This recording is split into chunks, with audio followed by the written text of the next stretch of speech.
Hello, and nice to see you at the 2021 Health for Eye conference. In this video, I will present the results of a research we conducted regarding clinical decision support. More specifically, in 8 Dutch hospitals, we have investigated if decision algorithms can meaningfully be deployed in oncological multidisciplinary team meetings. Besides the authors that are mentioned on the poster, many clinicians from the participating hospitals were involved in and contributed to this research. Right. Every year, a large number of clinical machine learning models and knowledge-based algorithms for patient care recommendations are being developed. Nevertheless, the deployment of clinical decision support is still quite limited. Several factors hinder the uptake of decision support system, by, for example, clinicians' attitudes towards guidelines and algorithms. Available literature suggests that clinical decision support systems can have a positive impact on the quality of healthcare delivery.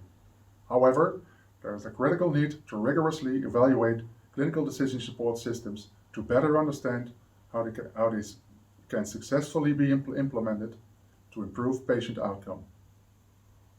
In this research, we explore the influence of 2 factors.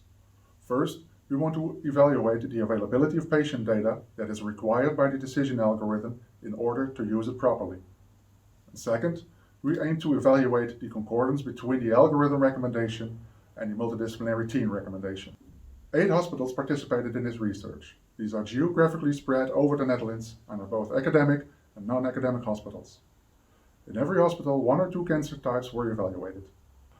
Earlier, we developed decision algorithms based on the Dutch guidelines for breast cancer, colorectal cancer, and prostate cancer, and we have selected 17 guideline recommendations for inclusion in this study.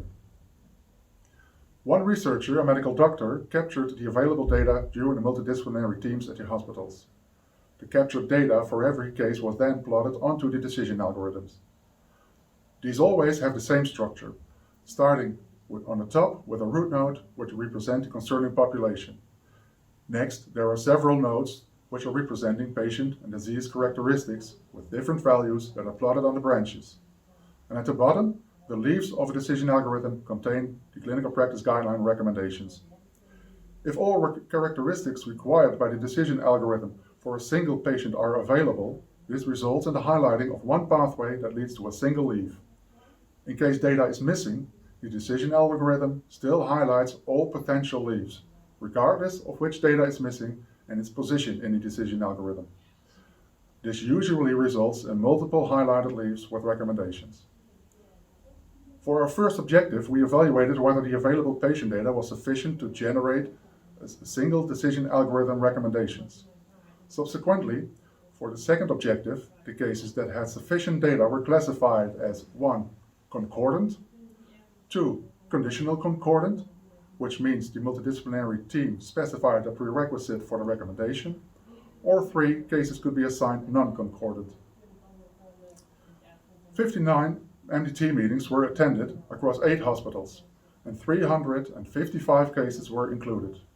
Preliminary results show for 83% all data were available, leaving 70% of cases that had incomplete data. From this 83% successfully generated decision algorithm recommendations, the multidisciplinary team recommendations were concordant in 92% of cases and non-concordant in 8%.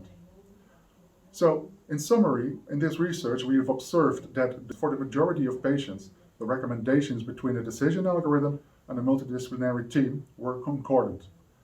And also, for most patients, the required decision algorithms data were available. These factors may be used to promote confidence in the decision algorithm recommendations. Building from these insights, ongoing work focuses on accessibility and reusability of patient data in the electronic health record to generate real-time recommendations during multidisciplinary team meetings. Thank you for watching, and please feel free to contact me.